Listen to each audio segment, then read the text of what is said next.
Assalamualaikum warahmatullahi wabarakatuh. Selamat sore Pak. Izin memperkenalkan diri, saya Nanda Salma Asyafa, perwakilan kelompok 2 pada mata kuliah Collaborative Governance, jurusan Administrasi Publik Universitas Pasundan. Dan saya selaku announcer dalam podcast yang bertemakan optimalisasi peran dan fungsi DPRD Jawa Barat dalam pembangunan daerah. Dalam podcast kali ini kita dapat mendatangkan dua narasumber yang sangat hebat-hebat sekali. Yang pertama yaitu ada Bapak Haji Oleh Soleh SH selaku Wakil Ketua DPRD Provinsi Jawa Barat dan Bapak Andre Aries Mansyah SAP MAP selaku dosen Universitas Pasundan. Baik Pak, sehat kabarnya Pak Oleh? Rada batuk nih. DWS Pak, cepat sembuh ya Pak. Bapak Andre, sehat Pak? Alhamdulillah. Alhamdulillah. Mungkin untuk mempersingkat waktu, langsung saja ya Pak kepada pembahasannya. Mungkin di sini kita ada dua sudut pandang mungkin Pak. Kalau misalnya dari Bapak Oleh mungkin terkait pelaksanaan dari peran dan fungsi dari DPRD itu tersendiri dalam pembangunan daerah Pak.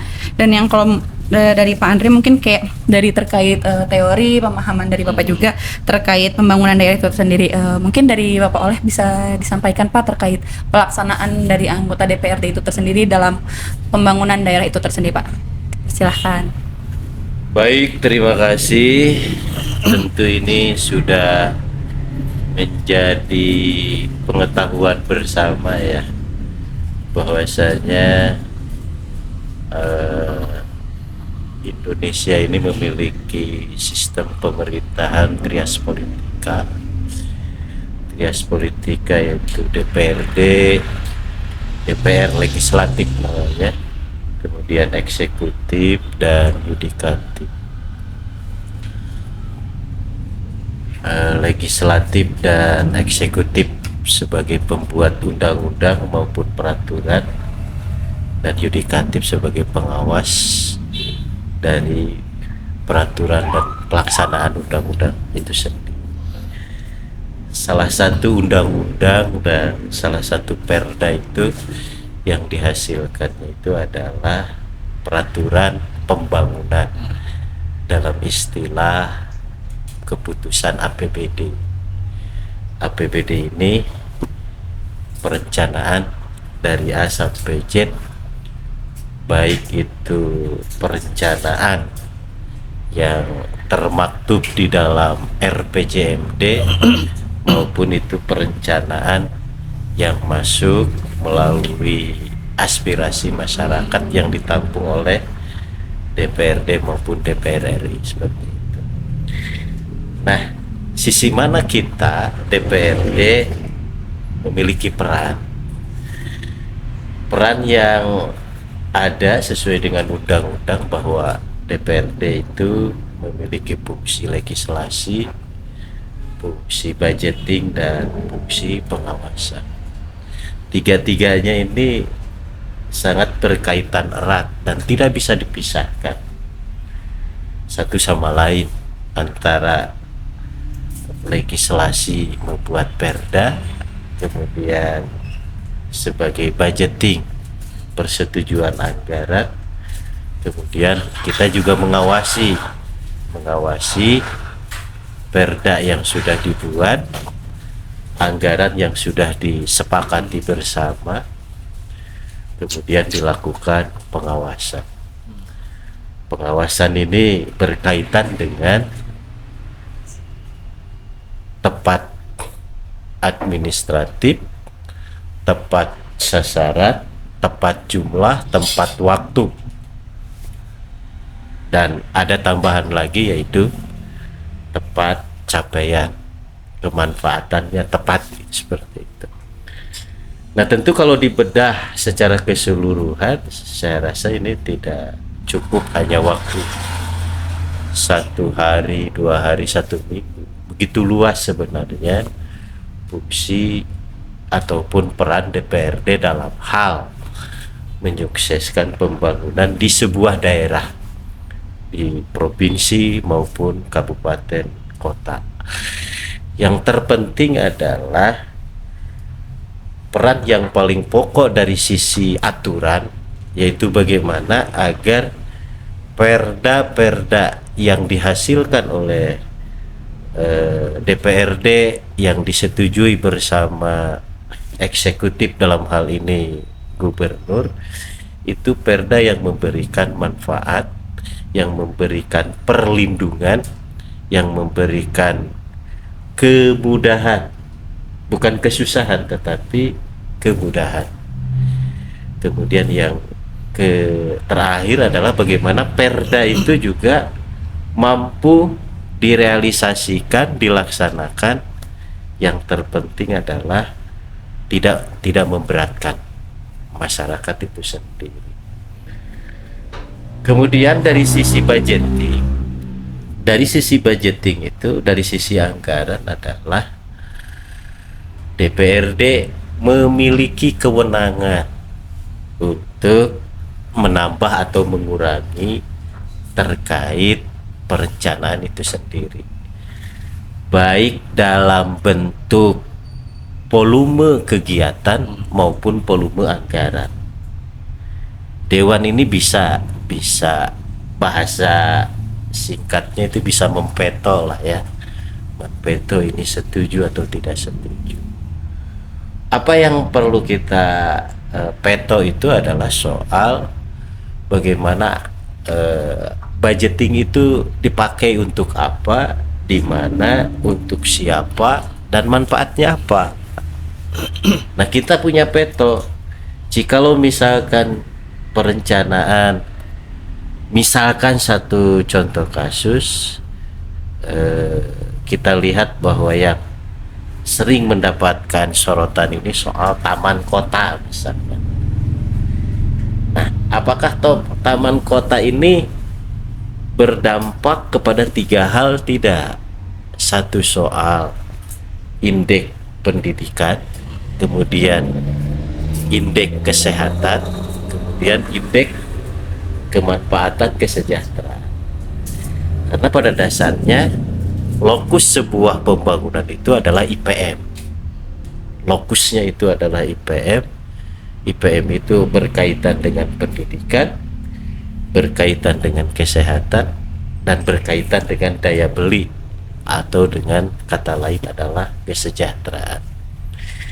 Jikalau sebuah perencanaan anggaran itu tidak terpusat kepada hal itu, rasa-rasanya DPRD ini menilai dan menimbang. Jikalau dirasa perlu di situ, ya kami juga menyetujui. Kalau memang tidak dirasa perlu, ya kami tidak menyetujui. Hal lain bahwasanya peran DPRD juga untuk mengingatkan bahwasanya kita punya rel. Apa relnya? Yaitu RPJMD. Relnya itu adalah RPJMD. RPJMD itu dari mana? Pertama, RPJMD itu bersumber daripada rencana pembangunan nasional. Karena kita tidak bisa lepas dari rencana pembangunan nasional. Kita juga tidak bisa lepas dari rencana pembangunan di daerah itu sendiri. Karena pada dasarnya DPRD ataupun Provinsi Jawa Barat secara de facto, ya, kita tidak memiliki wilayah sesungguhnya. Kita tidak memiliki warga sesungguhnya. Karena apa? Karena ketika kita datang ke Bogor ada bupati, ada APBD-nya. Kita datang ke Kota Bandung juga ada wali kota, ada APBD-nya. Nah, kita hanya penyambung lidah dari pusat dalam rangka mensukseskan perencanaan pembangunan nasional. Kita juga sebagai penggendong penyambung lidah dari bawah, bahwa di setiap kabupaten kota punya perencanaan pembangunan yang termaktub di dalam RPJMD daerah kabupaten. Nah, kita ini acap kali kita juga mau melakukan pembangunan di sebuah daerah, contoh kasus misalkan kayak gubernur ingin membangun gedung UMKM Center misalkan, tidak punya tanah, ini bagaimana? Menjadi sebuah kesusahan misalkan. Kita juga ingin membangun wisata-wisata di daerah, kabupaten kota, tetapi kita juga tidak memiliki tanah. Nah, ini juga menjadi kesulitan. Nah, oleh sebab itu tentu kembali lagi ke tadi bahwasanya DPRD ini cukup amat besar sekali peran dan fungsinya dalam pembangunan di sebuah daerah. Salah satunya tadi adalah meluruskan rencana-rencana yang kurang efektif, kemudian mengingatkan kepada perencanaan-perencanaan yang sudah disepakati. Karena apa? Karena acap kali mindset dan pemikiran gubernur suka lupa di tengah jalan, lupa atas janji-janjinya, lupa juga bahwa dia punya rel atau bahasa lain paririmon yang harus dia ikuti dalam perencanaan pembangunan. Lebih-lebih misalkan sebuah kepala daerah ini berasal dari partai politik tertentu, acap kali dimanfaatkan untuk kebesaran partai politiknya itu sendiri. Maksudnya gimana? Maksudnya acap kali seorang gubernur hanya mengayomi mengurusi wilayah basisnya pemilih atau partainya sendiri, sementara yang tidak memilih tidak diurus. Acap kali ada seperti itu. Nah, Dewan selalu mengingatkan bagaimana keadilan sosial bagi seluruh rakyat Jawa Barat ini harus betul-betul bisa dirasakan. Kesimpulannya bahwa peran fungsi DPRD amat sangat besar dalam sebuah perencanaan maupun pelaksanaan pembangunan di sebuah daerah. Baik Pak, mungkin langsung saja sekarang dari Bapak Andre gitu, selaku dosen kita gitu, terkait pembangunan daerah itu bagaimana sih Pak gitu, yang baik? Oh ya, terima kasih ini saran Kang Haji luar biasa tentunya pada kesempatan ini. Yang berbahagia tentu dengan suasana, dengan suguhan donat ya, jadi supaya tidak serius gitu kan. Saya ngomongkan supaya tidak begitu panik, karena saya lihat ini moderator dari tadi gemeteran kan? supaya saking gemeteran gitu. Nah, berkaitan dengan pembangunan tentu sampaikan tadi Kang Haji memang itu luar biasa berkaitan dengan optimalisasi peran dan fungsi DPRD. Namun saya akan mencoba untuk melihat dari perspektif di sektor akademisi, karena ada beberapa hal yang kaitannya adalah dalam konteks satu pembangunan daerah, bahwa hari ini tidak bisa dilakukan sendirian ya Pak, karena ini akan berkaitan dengan lintas sektor.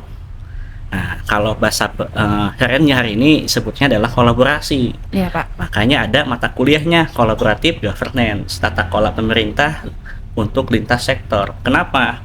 Itu memang harus berkembang, bahwa dalam pembangunan urusan daerah ini yang berkaitan dengan sektor publik itu tidak bisa dilakukan oleh hanya satu sektor saja. Tapi bagaimana lintas sektoral ini akan menjadi terutama amunisi untuk pembangunan suatu daerah. Artinya butuh terutama pendekatan-pendekatan dari perspektif lain. Kalau bahasa hal yang sering kita sampaikan adalah pentahelix.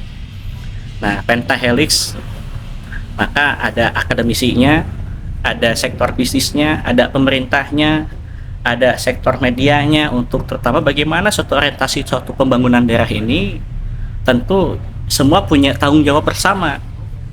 Tadi disampaikan oleh Kang Haji berkaitan dengan indeks pembangunan masyarakat itu, bahwa tentu berkaitan juga dengan tantangan ke depan adalah bagaimana urgensi terutama generasi muda yang menentukan masa depan.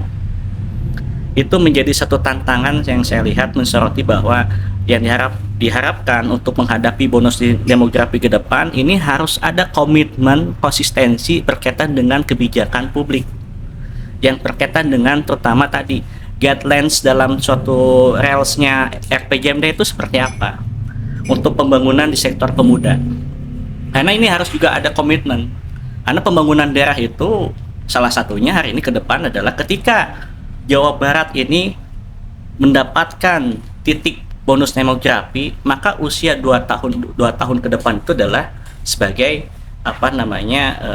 generasi muda, dan ketika di sektor politik adalah pemilih pemula. Nah, maka di sini akan kaitannya bagaimana kesiapan generasi muda yang awalnya tidak memahami berkaitan dengan sektor politik, sektor pemerintahan, berkaitan dengan hal-hal yang menjadi satu isu publik, itu harus juga dikemas dengan baik. Nah, mengapa demikian itu penting? Karena ini menjadi satu secara fundamental yang harus disiapkan oleh generasi muda dalam orientasi pembangunan daerah. Nah, pembangunan daerah. Ya jangan memikirkan pembangunan daerah dulu, sedangkan konsep hal semacam itu pun tidak sampai. Nah, sehingga banyak yang terjadi gagal paham dalam orientasi satu pembangunan daerah, khususnya untuk di generasi muda atau sebutnya hari ini adalah milenial. Nah, tentu ini berkaitan dengan hal semacam itu, pembangunan daerah saudara ini harus meliputi dengan berbagai aspek, ya, aspek-aspek terkait dengan bagaimana kita memahami berkaitan dengan inovasi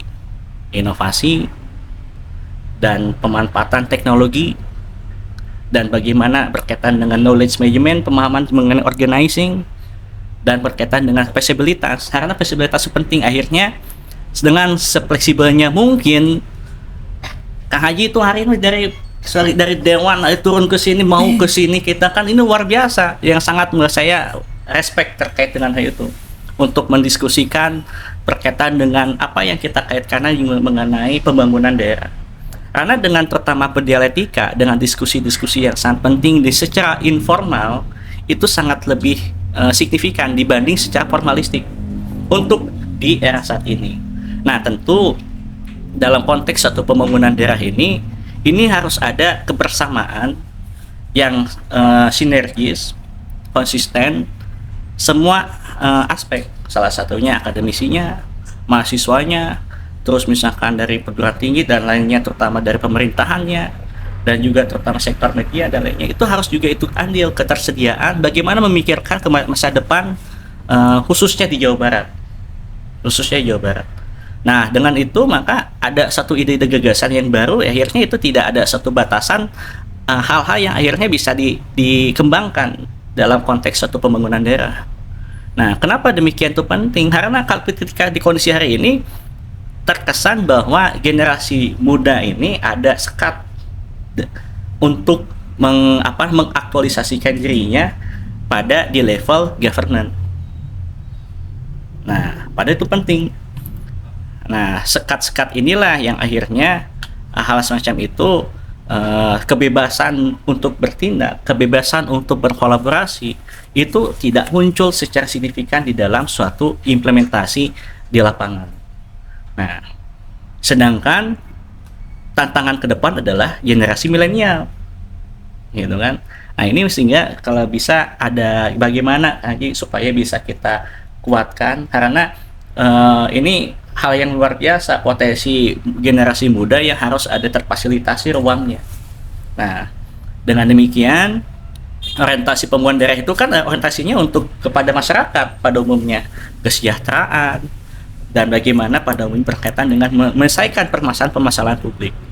Nah, itu yang saya kira konteks suatu kolaborasi di sini bisa mengemas bagaimana menyelesaikan persoalan-persoalan publik yang akhirnya bisa terselesaikan dengan signifikan, gitu kan. Nah, saya harapkan ruang-ruang public space atau katakanlah ruang untuk dialog atau diskusi secara informal ini bisa diwujudkan bersama untuk saling memberikan, saling mengisi kekosongan, saling mengisi untuk bagaimana mendiskusikan diskursus mengenai pembangunan satu daerah.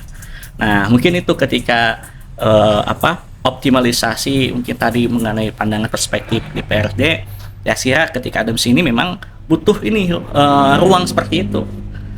banyak tempat kopi tapi hanya sebatas ngopi. Ya. Banyak tempat kopi tapi tidak digunakan semaksimal mungkin untuk pembangunan suatu daerah minimal lingkungan terdekat. Nah, artinya dengan suguhan seperti ini bisa untuk memberikan hal yang manfaat untuk generasi milenial, generasi muda yang berorientasi pada mewujudkan pembangunan daerah yang mempersiapkan pada masa yang akan datang. Ya, mungkin begitu. Ya Pak. Baik, langsung saja mungkin ke sesi diskusi kali ya Pak ya sekarang. Yang pertama terkait tadi ada pembahasan terkait isu pembangunan daerah. Mungkin kalau yang lebih dikenal dalam masyarakat itu terkait pembangunan perbaikan jalan Pak. Nah, yang dimana mungkin sekarang tuh ada beberapa masyarakat di salah satu daerah terkait jadi ada salah satu masyarakat yang melakukan kayak menyampaikan aspirasi mereka gitu Pak terkait seharusnya jalan ini tuh harus diperbaikin Pak. Tapi dari pemerintahan daerah tersebut hanya malah menanyakan kembali kepada masyarakat menanyakan terkait status jalan Pak. Mungkin yang kan terkait jalan itu kan dibagi menjadi 4 atau 3 status ya Pak ya. Ada dari pihak pusat atau nasional, terus yang kedua itu ada provinsi, terus ada kota dan kabupaten Pak. Nah, kenapa sih gitu selaku DPRD yang di daerah ataupun yang di kabupaten ataupun kota terkait masyarakat tuh mengajukan kenapa jalan ini rusak ataupun belum diperbaikin Pak? Seharusnya kan dari pihak daerah ataupun kabupaten mengajukan aspirasi Pak, karena kemungkinan dari pihak pusat atau pihak nasional kurang mengetahui di lapangan Pak. Mungkin menurut Bapak dalam segi pengawasan yang seharusnya yang baik itu dari DPRD provinsi ataupun kabupaten atau kota seharusnya bagaimana Pak terkait aspirasi dari masyarakat yang tentang perbaikan jalan yang belum tahu masyarakat status jalan itu? Udah Pak. Saya menguatkan apa yang disampaikan Pak dosen tadi.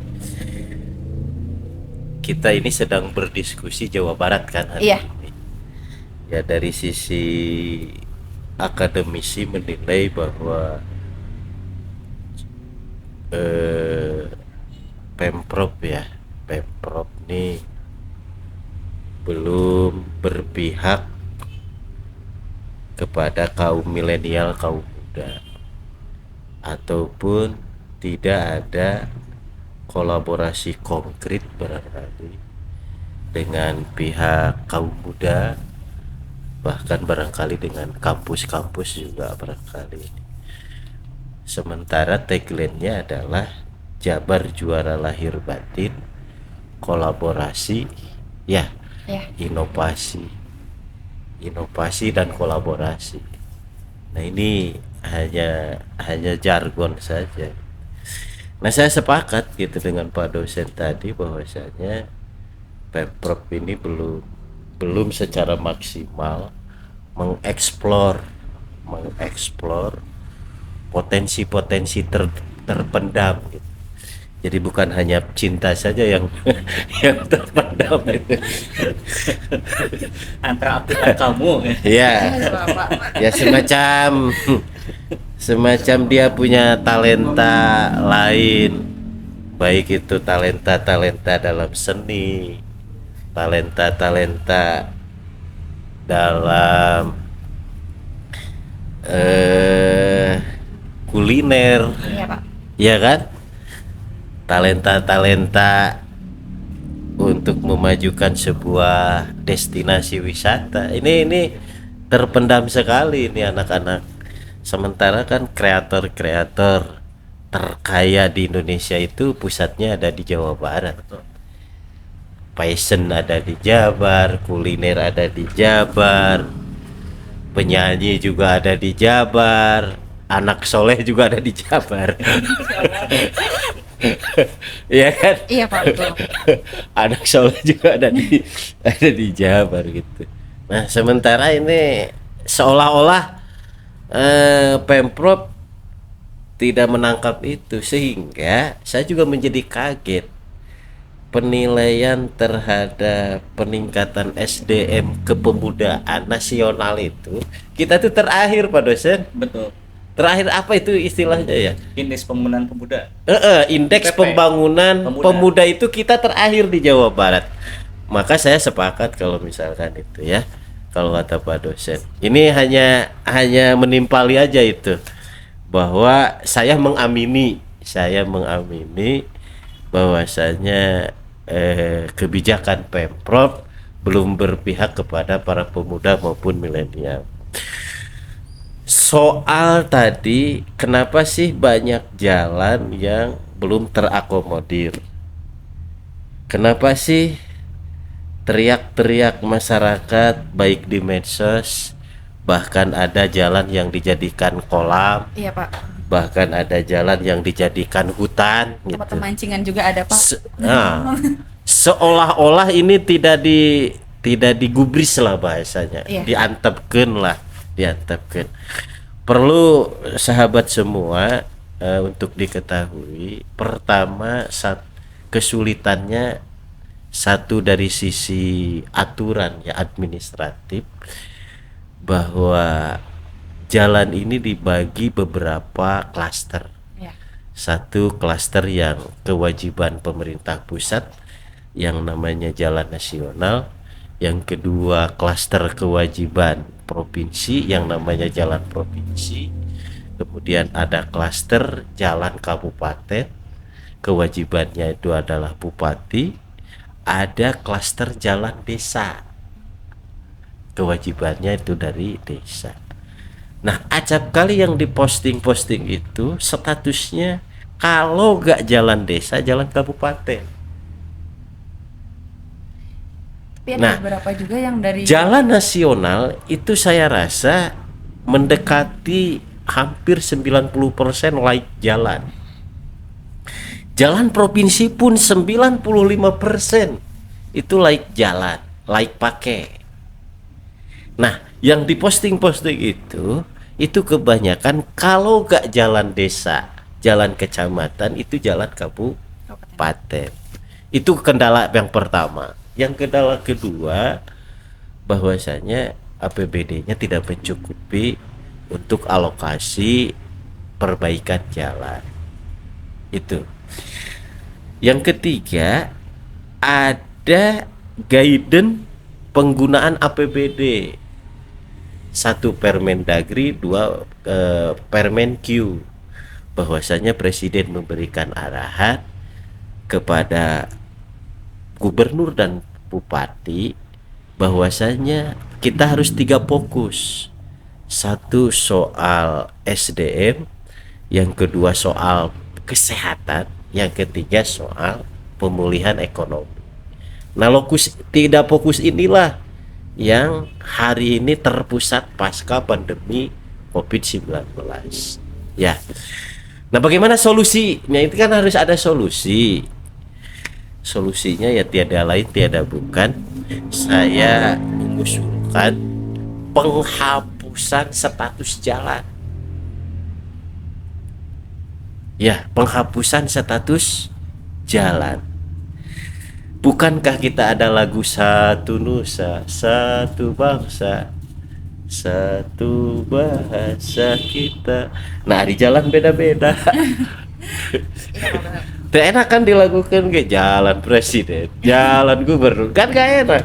Udah ini gitu kan. Giliran kita ke primordialisme tidak boleh gitu kan. ya, Bahwa kita harus satu NKRI, giliran jalan dibagi-bagi. paing-aing gitu. Oleh sebab itu, melalui media ini mohon dipublikasi dan mohon ada dukungan juga dari pihak kampus supaya tidak ada lagi penyekatan tanggung jawab perbaikan jalan. Ya kan? Ya. Sesuai dengan penambahan transportasi yang tidak bisa dibendung, di stop. Apalagi sekarang migrasi dari mobil bensin kepada migrasi kepada mobil listrik. Mobil bensinnya mau diapain? Orang Indonesia itu jangankan mobil kan, ada sepatu butut di masih dia kena ditenen gitu. Komode ya mobil gitu. Nah, ini kan perlu apa ya, terobosan lah, perlu inovasi. Bagaimana agar administratif jalan ini tidak lagi terkekang oleh gitu. Yang kedua, ya tentu kalau di luar negeri itu partisipasi swasta. Partisipasi swasta. Misalkan begini, ada di kemana tuh, ke Padalarang itu Kota Baru misalkan. Dia penduduknya banyak sekali, pemakainya banyak sekali, maka pemeliharaannya juga ada kolaborasi. Gak mungkin kalau APBD KBB Ya. Kabupaten Bandung Barat hanya APBD dia sendiri tanpa ada kolaborasi. Maka perbaikan jalan maupun pembangunan flyover dalam mengatasi kemacetan, saya rasa harus melibatkan swasta, dan swasta pun harus punya kesadaran. Gede Bage misalkan, Agung Podomoro misalkan, dia meraup keuntungan miliaran bahkan triliunan, tetapi akses jalan dibiarkan. Nah tentu kolaborasi ini sangat penting. Mungkin dari Bapak terkait apa sih indikator dari pengawasan dari akademisi seharusnya yang baik tuh dalam pembangunan daerah itu tersendiri, mungkin dari beberapa isu-isu publik yang sedang lagi tren gitu Pak dibahas sama masyarakat, seharusnya kita sebagai akademisi itu bagaimana sih Pak dalam peran pengawasan? Nah, baik, terima kasih. Nah, tadi apa yang disampaikan oleh Kang Haji memang betul berkaitan dengan apa ya namanya mengenai pembangunan berkaitan jalan itu, betul ya, memang apa, jangan sampai ada sekat sebetulnya status jalan ya. Jadi status jalan itu ya tentu itu urusan bersama, karena jangan sampai ketika penanganan itu nunggu dulu provinsi, nunggu dulu terutama tingkat nasional, karena ini jalannya jalan nasional. Iya, Seringkali Pak. kan begitu. Ya, Oh, ini betul. bukan urusan kami ini kan. Nah, artinya berkaitan dengan itu saya kira apa namanya, dalam konteks satu pembangunan ini berkaitan jika mana berkaitan dengan pihak swasta, maka dalam transformasi kolaborasi itu muncullah yang namanya hexahelix. Ya, Nah, hexahelix itu kenapa ada hexahelix 6? Bahwa muncul satu yang salah satunya adalah investor. Ada akademisi, sektor bisnis, ada masyarakat, sektor apa namanya media, media masyarakat dan investor. Tentunya ini punya kesadaran tanggung jawab terkait proyeksi satu pembangunan daerah. Nah, kenapa demikian itu penting? Karena jangan sampai ketika itu sudah terfasilitasi, tadi sampaikan meraup suatu keuntungan tapi tanggung jawab kepada masyarakatnya kecil. Nggak ada. Nah, berbeda ketika di Jepang itu Iya. mereka dituntut bahwa terutama sektor private itu orientasi kepada masyarakatnya harus besar. Salah satunya membuat volunteer program, membuat satu terutama apa namanya hal-hal yang sifatnya itu kemasyarakatan, membangun masyarakatnya tinggi. Nah, artinya hal semacam itu, dorongan yang semacam itu harus ada satu komitmen bersama terkait dengan pembangunan satu daerah. Nah, karena tanpa dengan persoalan itu tidak punya suatu komitmen, tidak punya suatu konsistensi terkait dengan pembangunan daerah, maka kembali lagi pada basics, kembali lagi pada nol. Nah, tentu saja apa namanya mengenai kajian-kajian secara terutama di sektor akademisi itu, baik itu peneliti, baik itu seorang apa namanya konsultan berkaitan dengan terutama dosen-dosen dan lainnya, itu wajib untuk memberikan salah satunya melalui palsi bribka atau palsi memoka atau palsi paper untuk memberikan satu gagasan-gagasan melalui satu kajian ilmiah. Karena tidak mungkin suatu pembangunan tanpa satu kajian. Ada kajian-kajian secara terutama yang memang diberikan untuk memberikan satu kontribusi seorang akademisi. Nah, dan begitupun ini akan menjadikan suatu landasan untuk mengambil suatu kebijakan, menjadi suatu landasan untuk merumuskan suatu formulasi suatu kebijakan. Nah, tentu berkaitan dengan itu maka akan ada kaitannya adalah untuk sampai pada suatu advokasi kebijakan. Nah, sampai pada tahap di levelnya untuk mengimplementasi dan mengevaluasi sejauh mana terutama mengenai pembangunan atau infrastruktur di Jawa Barat. Nah, maka dengan hal itu akan ada satu feedback. Nah, feedback ini akan menjadi satu input untuk diformulasikan kembali. Nah, seringkali di level pada advokasi dan berkaitan dengan pengusahaan ini yang tidak sesuai bumbunya. Sesuai dengan bumbunya artinya banyak hal yang tidak sesuaikan dengan pertama apa kondisi yang dibutuhkan, padahal adalah berkaitan dengan kebutuhan kebutuhan di masyarakat, kebutuhan ini. Nah, kebutuhan ini memunculkan berkaitan dengan tadi sampaikan juga oleh Kang Haji adalah kepentingan-kepentingan yang tidak sesuai dengan harapan masyarakat. Oh, ini mah bukan konstituen saya. Oh, ini mah tidak sesuai dengan pertama daerah saya. Nah, tapi ketika sudah membicarakan Jawa Barat, sudah membicarakan masyarakat Jawa Barat, membicarakan pembangunan daerah di Jawa Barat, itu harus mengorientasi pada pembangunan yang akan dirasakan oleh bersama. Nah, dengan persoalan itu, maka era kolaborasi ini, maka pentingnya transformasi kolaborasi ini didukung oleh leadership collaboration.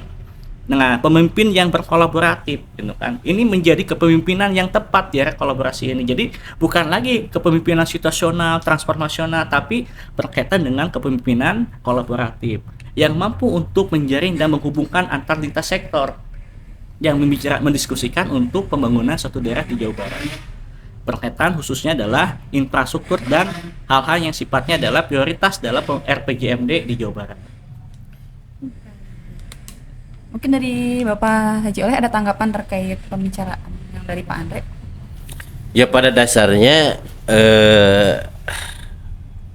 kolaborasi itu ya saat ini menjadi sebuah harga mati. Betul. Harga mati.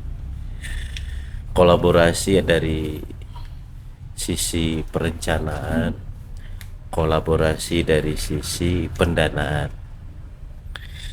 terutama kolaborasi dari sisi pendanaan, dan bahkan hari ini barangkali kolaborasi dari sisi SDM juga menjadi sesuatu yang amat penting. Acap kali satu contoh, misalkan saya menyinggung soal sebuah produk undang-undang misalkan, ataupun produk sebuah perda. Acap kali sebuah undang-undang sudah disahkan ataupun perda sudah disahkan, tetapi di kemudian hari banyaknya protes atau ketidakpuasan dari masyarakat. Artinya apa? Artinya bahwa dalam merumuskan sebuah undang-undang tidak melibatkan pakar-pakar sesuai dengan undang-undang itu sendiri. Contoh kasus misalkan ya undang-undang KUHP baru yang sekarang.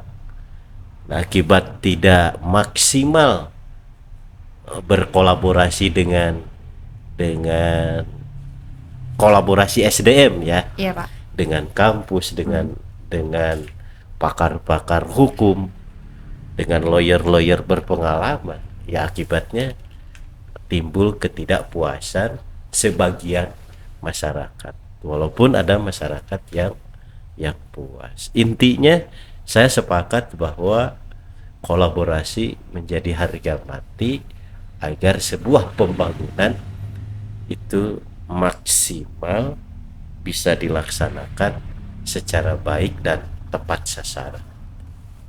Baik, mungkin dapat disimpulkan pembangunan daerah ini sebagai proses pemerintah daerah dan masyarakat dalam mengelola sumber-sumber daya yang diharuskan dengan adanya proses kolaborasi dari sektor pemerintahan, masyarakat, swasta, akademisi, dan pihak media itu tersendiri dalam proses pembangunan daerah. Mungkin itu saja yang dapat kita sampaikan terkait podcast yang bertemakan optimalisasi peran dan fungsi DPRD Jawa Barat dalam pembangunan daerah. Setiap kita bisa mengambil pelajaran, pembangunan membutuhkan kedamaian dan keadilan. Kurang lebihnya mohon maaf. Billahi taufiq wal hidayah. Wassalamualaikum warahmatullahi wabarakatuh. Waalaikumsalam. Wah, langsung dikasih